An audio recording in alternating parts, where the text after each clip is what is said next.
Rescuing a dog from a shelter brings light, love, and gratitude to the lives of many. Though you may never know what your fur baby endured before finally being adopted, you know you'll never let your sweet pet out of the safety of your warm arms, but keeping them safe is no small feat. Sadly for June Rountree, the grasp she had on her rescue dog wasn't enough to stop her from escaping. After weeks passed, June thought she'd never see her beloved pooch ever again. Hello, wonderful people. I'm Dane Peterson from Wonderbot Animals, and here is... Walmart employee nearly faints after she sees a familiar figure walk through the door. Before we begin, make sure to smash the like button, subscribe to our channel, and click the notification bell for more amazing videos.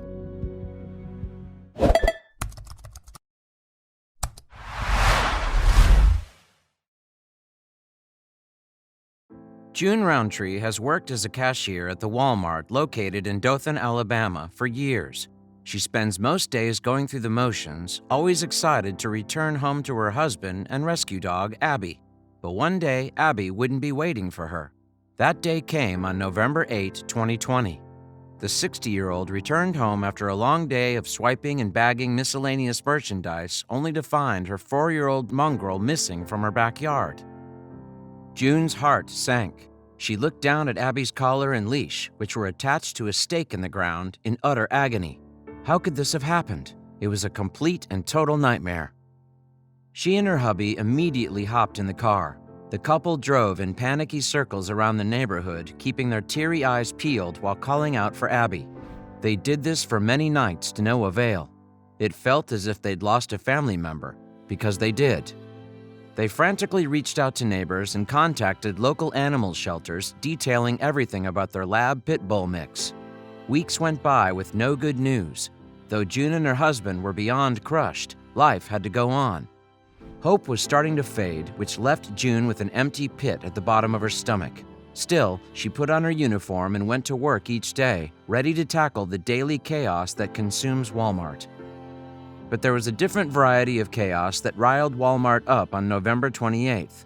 While June was holding her own at register number 6 during her regular shift, a sudden commotion by the ice machine caught her attention.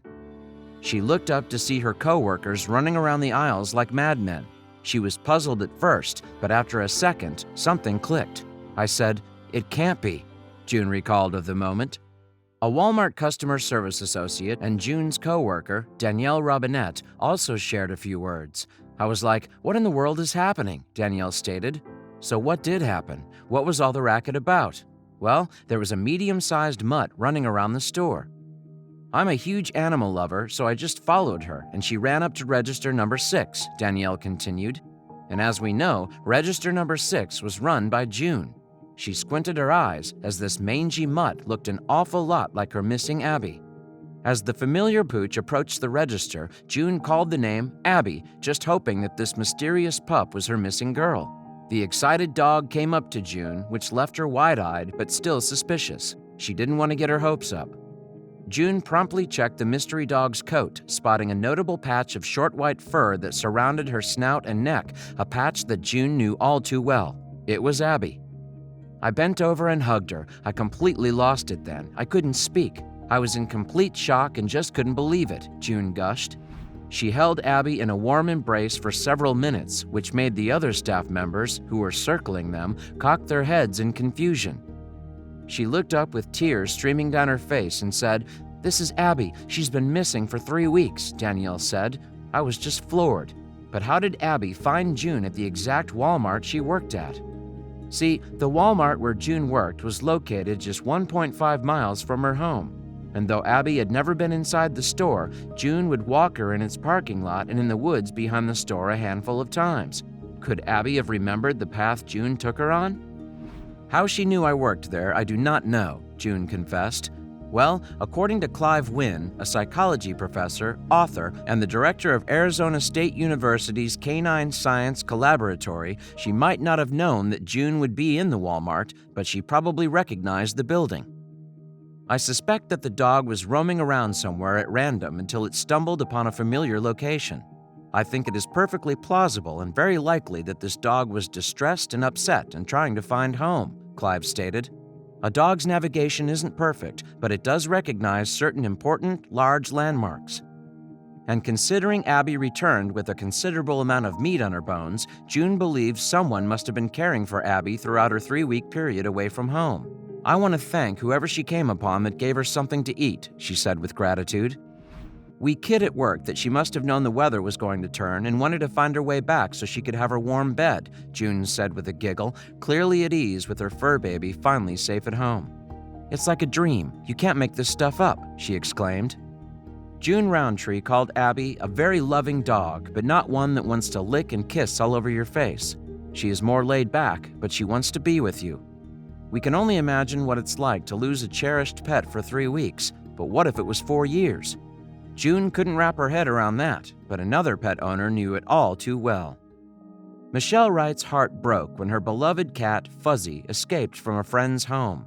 Deeply affected by the loss, she scoured her Barrington, New Hampshire community for several weeks in July 2010, searching for her fur baby. Michelle kept her diligent search for Fuzzy going until a neighbor came to her with unsettling news. The neighbor had witnessed something that seemingly made Michelle's search mission futile. One of the friend's neighbors had told me that a cat that resembled him had been struck by a car, which was extremely devastating, Michelle told WMUR TV News. "I was a mess for quite a while, and I had given up for the most part," Michelle continued. She was filled with resentment for herself, as if she could have done something to stop these events. Picturing innocent Fuzzy deceased was too much for her to handle. And though this was true, there was a part of her that kept faith that Fuzzy was somewhere out there alive. "I was devastated, but I would always keep my eye out for him when I was in the area," Michelle relayed. 4 years later, still no sign of Fuzzy, Michelle and her husband stopped into Barrington's Pet Connection pet supplies store. It was there that she was finally met with a sign. And when we say sign, we literally mean what Michelle sensed was Fuzzy's face. See, the Cocheco Valley Humane Society had a section in the store with animals up for adoption, one being a familiar-looking kitty. His name was Molson. Michelle asked for Molson's story. Pet Connection had been fostering him in support of the Dover, New Hampshire shelter for just about a week, a far cry from the 4 years Fuzzy was missing. But really, he had quite the story. See, though Pet Connection was taking care of this Fuzzy look-alike right before Michelle found her way back to him, the poor feline had apparently been bouncing back and forth between families and the shelter for quite a while. The Cocheco Valley Humane Society had rehomed Molson 2 separate times. The first time he was adopted by a woman, but that living situation only lasted 7 months. Who would dare get rid of that mushy little face? The second time, a family adopted the cat, later returning him when they moved away from the area. But this was an interesting development. His name was changed to Molson by his last owner, Michelle said. She needed to know more about this cat. "I had said to my husband, 'Wow, he looks an awful lot like Fuzzy.' And I asked how old he was, and she said according to the shelter, he was 4 years old. And at that very moment, I knew," Michelle explained. Michelle was filled with emotions. She was going to prove this cat was her Fuzzy. She was really adamant about it, like, "That's my cat, I swear. That looks just like my cat. I'm going to have to bring in pictures," recalled Jessie Center, the owner of Pet Connection. And then the next day, she brought in pictures, and lo and behold, they matched up everything to the paw prints and colors and markings and everything, he continued. It was a perfect match. When Michelle saw the memorable black spot on the bottom of his paw, she couldn't help but get teary-eyed. "I just started bawling. I don't know how and I don't know why, but I don't care," Michelle exclaimed. Michelle was more than happy to shell out the $85 adoption fee to reclaim her cherished kitty, who she'd been gravely missing for 4 years. The fee also covered the implanting of a microchip, so Fuzzy's identity would never again be a mystery. And not only was their unlikely reunion one filled with love, but the story behind Michelle's initial encounter with Fuzzy as a kitten, too, was one for the books. "He was a Valentine's Day cat," she said. As Fuzzy propped himself up on Michelle, his tiny paws resting on her knees, she felt the strong connection to Fuzzy she felt on Valentine's Day 2009. Fuzzy was finally home. "If I never believed in miracles before, I do now," she said. Whether or not you believe in miracles, you have to admit that Michelle Wright's and Fuzzy's reunion is marvelous. Perhaps you'd rather call it a stroke of luck. Whatever you wish to call it, it happens more than you'd think.